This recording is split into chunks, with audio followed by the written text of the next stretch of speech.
एक स्कूल के अंदर टीचर जो थे वह लंच हुआ था तो वह बैठे हुए थे। तो एक जगह पर बाहर घास के मैदान में एक टीचर था, 29 साल उसकी उम्र थी। उसके साथ एक महिला टीचर थी जिसकी उम्र थी 39 साल, 39 ईयर ओल्ड। दोनों बैठे हुए थे, अभी अभी उन्होंने खाना खाया था। खाना खाने के बाद पानी पी रहे थे और तभी दोस्तों ऐसी अलग सी बात यहाँ पर होने लगती है। अलग सी बात क्या थी? जो 39 साल की सुंदर टीचर थी वो अपने उस टीचर जो 29 साल का टीचर था, 39 साल की महिला टीचर 29 साल के टीचर से बात करने लगती है।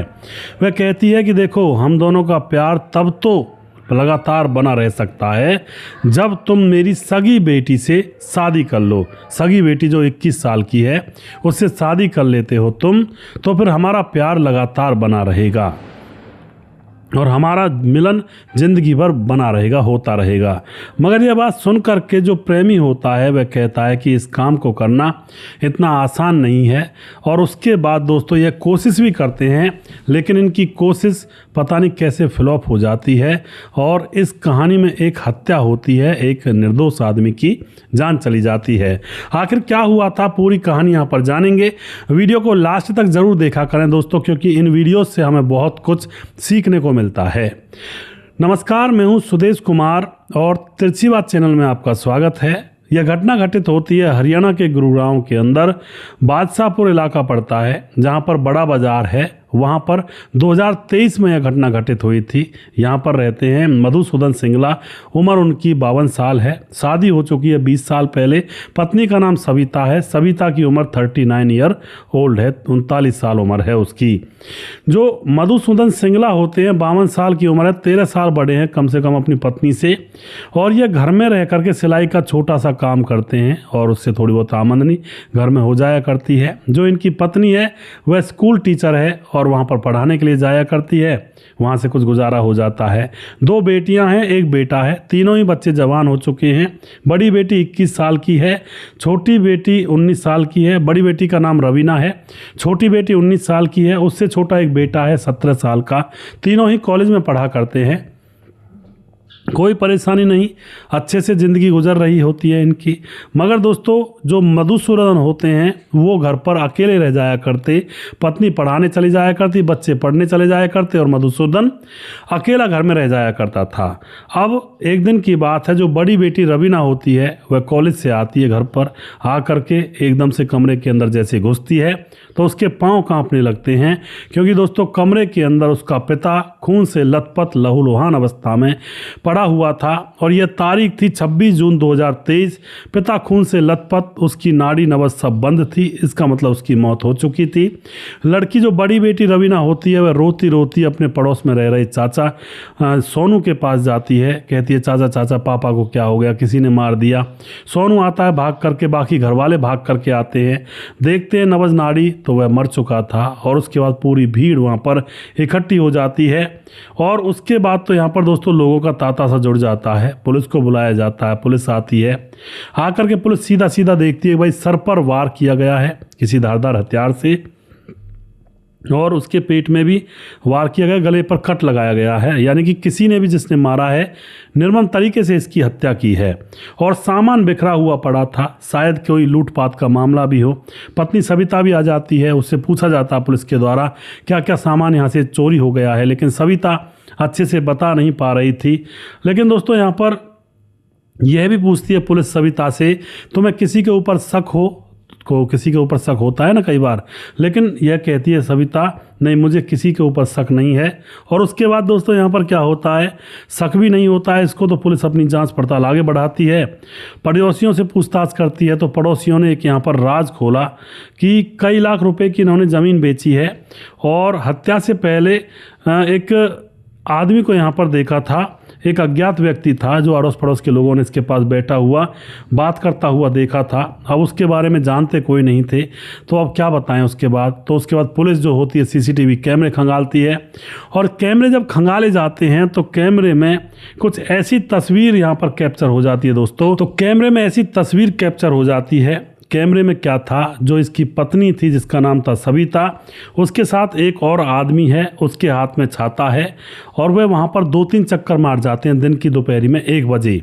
आते हैं घर पर, फिर चले जाते हैं, फिर घर पर आते हैं। अब जो पत्नी सविता थी वह कह रही थी कि मैं तो स्कूल में थी, लेकिन यहाँ पर घूम रही थी वह तो स्कूल के टाइम पर। अब पुलिस को शक हो जाता है। उसके बाद उन वीडियोस को निकाल करके पुलिस जब पता लगाती है तो वह जो युवक सविता के साथ था वह आशीष था, और वह सविता के स्कूल में ही एक शिक्षक है, शिक्षक का काम किया करता है। अब उसके बाद दोस्तों पुलिस जो होती है सविता की कॉल डिटेल्स खंगालती है तो पता चलता है कि आशीष के साथ घंटों घंटों यह बात किया करती है। आशीष के प्यार में सविता डूबी हुई है, और जब यहाँ पर मधुसूदन की हत्या हुई है तो आशीष के फ़ोन की लोकेशन भी यहीं पर बोल रही थी। और उसके बाद दोस्तों इन दोनों को पकड़ा जाता है। पकड़ने के बाद जब अच्छी तरह से सुताई पिटाई की जाती है तो उसके बाद ये राज खोलते हैं, और राज क्या खोला था पूरी कहानी बताते हैं कि हम दोनों एक दूसरे से प्यार करते हैं और हम दोनों ने ही इसकी हत्या की है मधुसूदन की। बताते हैं हम जैसे प्यार करते हैं, एक दूसरे से मिलते हैं और एक दूसरे के साथ जीने मरने की कस्में खाते हैं। और ये कहानी शुरू हुई थी 2 साल पहले से। वो कैसे? कहानी 2 साल पहले से शुरू हुई थी। जो पति होता है वह शराबी हो चुका था, सविता से लड़ता था, पीटता था, उसको मारता पीटता था।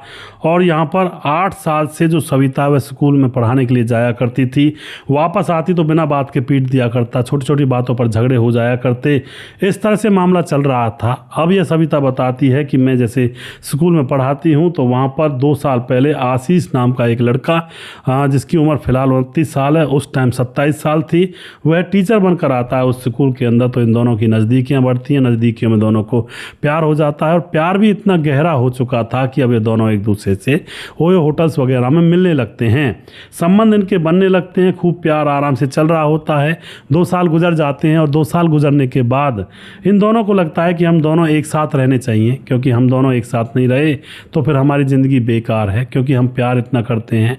दूसरी बात, जो इज्जत पति नहीं देता था अब सविता को आशीष देने लगता है, हर बात पर पूछता, उसकी राय लेना और उससे खुशी खुशी बात करना, जबकि उसका पति हरदम उसको डांटता रहता, उससे सीधे मुंह बात तक नहीं करता। तो अब यही जो स्वभाव है वह आशीष का इस सविता मैडम को बहुत ज़्यादा पसंद आ जाता है। अब क्या होता है दोस्तों, अब आशीष के साथ वह वक्त बिताने लगती है और घर आना जाना भी लगा रहता है आशीष का। लेकिन सविता का पति मधुसूदन सिंगला यह नहीं पहचान पाया था कि इन दोनों का अफेयर चला हुआ है।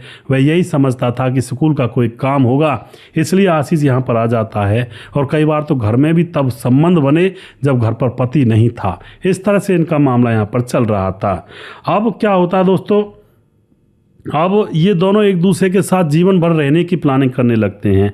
प्लानिंग ये थी इनकी कि भाई हमें साथ रहना है एक दूसरे के, और साथ रहने के लिए हमें कुछ ना कुछ तो करना ही पड़ेगा। और साथ रहने के चक्कर में अपनी 21 साल की बेटी रवीना, उसके साथ अपने प्रेमी आशीष की यह शादी करवाना चाहती थी कि तुम मेरी बेटी से शादी कर लो और उसके बाद तुम मेरे दामाद बन जाओगे, घर में आना जाना लगा रहेगा और तुमको मैं यहीं पर रख लूँगी और हमारे प्रेम संबंध आराम से लगातार बनते रहेंगे। पर दोस्तों यहाँ पर बेटी और पिता बिल्कुल इस रिश्ते को नामंजूर कर देते हैं।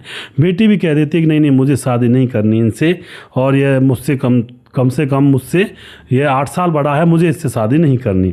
और पिता भी मना कर देता है कि इतने बड़े लड़के से हम शादी नहीं करवाएंगे अपनी बेटी की। अब जैसे ही यहाँ पर रिश्ता फेल हो जाता है तो अब इनके इरादे जो थे वो पस्त हो जाते हैं, सारे इरादों पर पानी फिर जाता है। लेकिन दोस्तों आखिर में फिर एक ही रास्ता बचता है, और वो रास्ता आपको पता है, वो मौत का रास्ता होता है। अब यह दोनों पति को मारने की प्लानिंग करने लगते हैं। भाई पति को मार दो तो तुम मेरे को, फिर उसके बाद हम दोनों साथ रहेंगे और तुम मेरे घर पर ही रह लिया करना, मैं आप देख लूँगी बच्चों को। और फिर ये 20 दिन लगातार प्लानिंग करते हैं। प्लानिंग के तहत अब ये एक ऐसी प्लानिंग करते हैं कि एक छाता खरीदते हैं, छाता के अंदर एक रॉड छुपाते हैं और एक उस्तरा लेते हैं बाजार से, उस उस्तरे को भी उसके अंदर छुपा लेते हैं और फिर घर के पास में रेकी करते हैं। कौन सी तारीख को? 26 जून 2023 को। देखते हैं आस पड़ोस में कोई हमें देख तो नहीं रहा घर के अंदर जाते हुए। 1-2 चक्कर मारते हैं घर के सामने से, और जैसे देखते हैं कोई हमें छुपते हुए नहीं देख रहा है तो यह घर के अंदर प्रवेश कर जाते हैं। और प्रवेश करते ही उसके ऊपर वार करते हैं रॉड से, और जब चिल्लाने की कोशिश करता है तो उस तरह से उसके गले को रेत दिया जाता है और वहीं पर उसकी हत्या कर दी जाती है। हत्या करने के बाद अपने कपड़ों को पोंछने के बाद जो खून में सन गए थे उनको पॉलीथीन में रख लिया जाता है, दूसरे कपड़े लेकर आए थे और उसके बाद वो वहाँ से फरार हो जाते हैं और फिर ड्रामा रचा जाता है कि मेरे पति को कौन मारकर चला गया। इस तरह से इसने अपने 13 साल बड़े पति मधुसूदन सिंगला को रास्ते से हटा दिया, मौत के घाट उतार दिया, क्योंकि वह इससे लड़ता था और इसकी वो ख्वाहिशें, वो इच्छाएं मरी पड़ी थी जो एक पति सुख देता है, हालचाल पूछता है, इज्जत से रखता है, मर्जी से काम करता है, पूछता है ये काम करूँ या ना करूँ। लेकिन पति जो मधुसूदन वह पूछता ही नहीं था इससे, और ये जो दूसरा मिलन हुआ था दूसरे लड़के से, यह आशीष सब कुछ पूछता था, तो यह आशीष के प्यार में बह गई। इसको अपने पति को रास्ते से हटाने का मौका भी मिल गया। मौका तो इसको पहले ही चाहिए था, मतलब रास्ते से तो पहले ही हटाना चाहती थी, लेकिन कोई मौका नहीं मिला था इस पत्नी को अपने पति को रास्ते से हटाने का, क्योंकि ये परेशान इतनी हो चुकी थी उससे। लेकिन दोस्तों कितनी भी परेशान हो जाए कोई, लेकिन ये रास्ता नहीं था। तलाक दे देती, दूर रहने लगती, अपने बच्चों को ले जाती या फिर खुद चली जाती, लेकिन किसी का हत्या करने का कोई किसी को अधिकार नहीं होता है। आप क्या कहना चाहते हो इस घटना के बारे में?